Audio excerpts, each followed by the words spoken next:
Hello, Positively Presto people. Mr. Jones here with my excellent friend Jenny. Hello. Hello. Right. I love this piece. In fact, it's one of your favourite pieces too, isn't it? This is My Immortal by Evanescence. We're going to look at the theory involved in this piece today, and it's an absolute belter. There is so much going on in this song from an interesting chords perspective. Seems deceptively simple, and that's one of the cool things about beautiful songwriting and harmonic construction, the order of the chords. Let's have a little look at it. So first of all, we're in the key of A major. For the intro, what do they call that? Foreshadowing, I think they call that in filmmaking. So we're in A major. We've got three sharps, all the F, C's and G's are sharp. And the opening chord starts here on A major. And the way it's split up is a really nice piano arrangement idea. In the left hand is the very common root fifth octave pattern. Don't see that as some kind of easy piano version or anything like that. We get an awful lot of mileage out of root fifth octave for a couple of reasons, but primarily you have both the harmonic content from the bass perspective, and you have a rhythmic pattern going as well, 1 and 2 and 3 and 4, and so we have both harmony and very simple harmony at the moment, no third at the moment, but that 1 and 2 and 3 and 4 and repeating pattern gives us some rhythmic drive. And in the right hand, starting on the C sharp makes it an A major chord straight away, makes it sound happy, 1 and 2 and... So that is the A major chord that we start off on. And then it does something quite unusual. I'm going to say unusual. I thought about how to phrase this bit. How are we going to talk about the second chord? The second chord in the piece goes to here. That's chord 3. If we're in A major, 1, 2, 3, C sharp is chord 3. And in every major key, as we know from Composer Launch Pack, if you've not got Composer Launch Pack, click the link. There's C sharp minor, chord 3, and going from 1 to 3, 1 to 3 is the chord sequence that's coming up. 1 and 2 and 3 and 4 and 1 and 2 and... Nice little use of the ninth of the scale there to notice that in the theory there, in the graphics, it says A major and it's adding the second. But of course, 1, 2, 3, 4, 5, 6, 7, 8, 9. The ninth note of the scale is just the octave of the second. But this is about context. We've spoken about this before. If you bury the second note of the scale within the chord, that's going to give you A add 2. Notice there the theory saying A add 9. Make your mind up. See what I mean? We've spoken about this many times before. If the second note of the scale is buried within the chord, we would always prefer to refer to it as refer to it. Got out of that one. Say that 10 times quick. Yeah. As A add 2, because you're adding it into in the second position, if you like. But the ninth would imply that it's higher up. Now it's decided to give us A add 9. Fancy that. So should we go from the beginning? Yeah. Shall I give you the shortest possible intro, and you can have a listen to how Jenny sings it slightly better than I do. Here we go.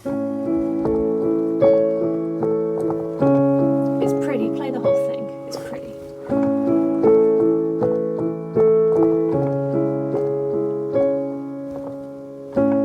I'm so tired of being here. I'm suppressed by all my childish fears. If you have to leave, I wish that you would just leave. Your presence still lingers here, and it won't leave. Beautiful.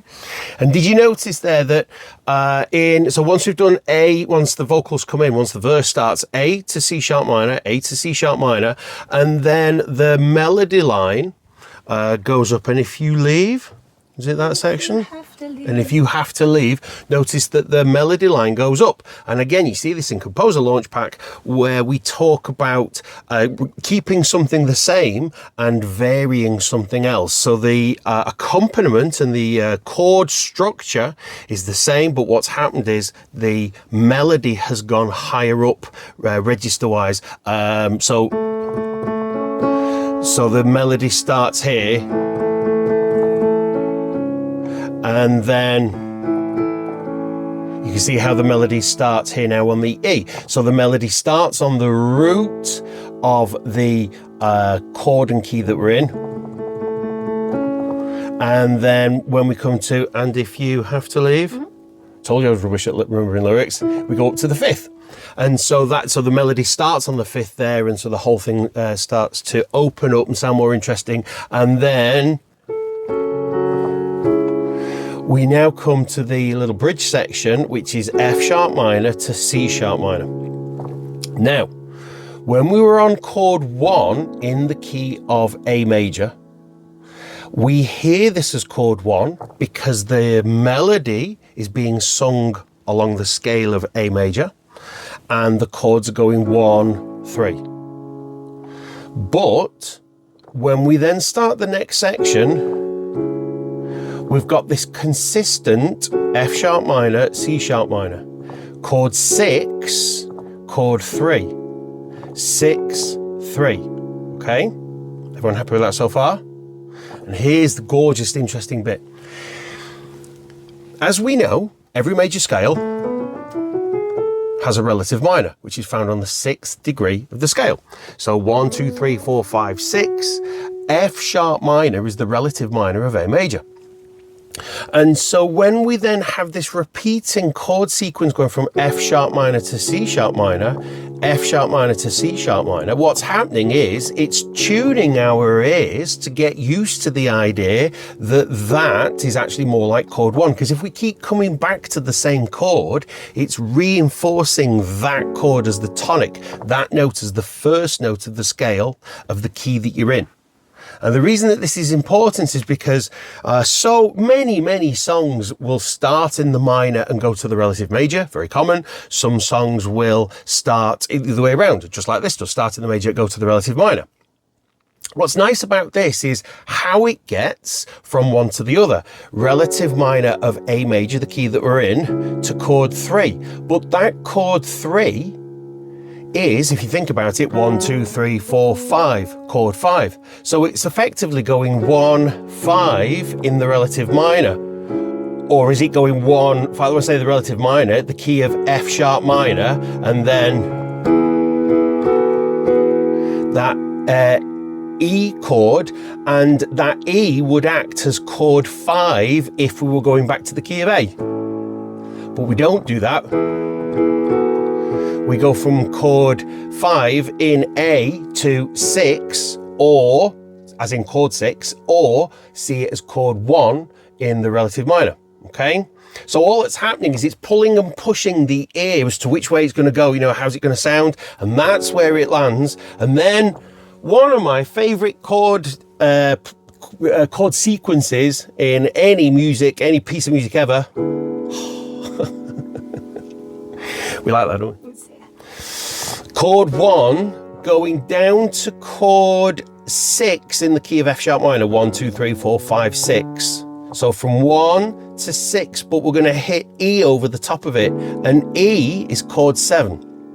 Now, in Composer Launch Pack, we talk about modes. Modes are different ways of playing scales. So you don't have to start a major scale on the first note of that major scale. And there's loads of pieces that that do this. For example,